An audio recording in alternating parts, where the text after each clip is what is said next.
Hi, this is Nicholas Arachi, the Home Source Guy, president and owner of Source Development, Inc., a residential and commercial construction company in Garnerville, New York, and this is cheap ways to insulate your home. Now, the definition of insulation is a material that reduces the transfer of heat, electricity, or sound.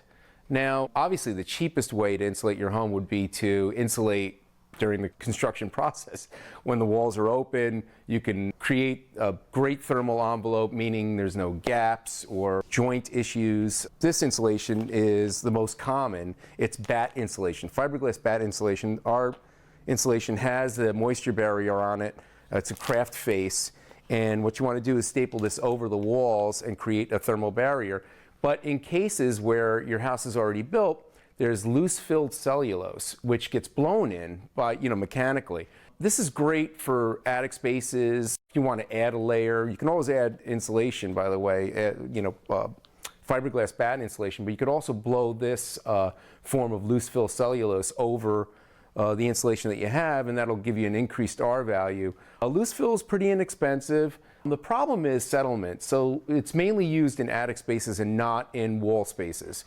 Rigid insulation is used on exterior applications. The most common form of rigid insulation is a polystyrene. They use it in foundations, they use it on basement walls, they use it under siding. So it's got great exterior components. It's high moisture resistance, enables it to be used in those applications.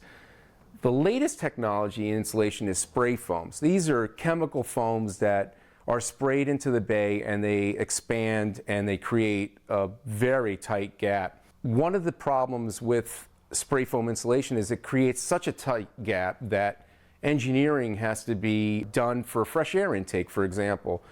Now, the U.S. Department of Energy says that 75% of homes are under-insulated, so you have a lot of work to do. This is Nicholas Arachi, the Home Source Guy, helping you build a better life, and we'll see you next time.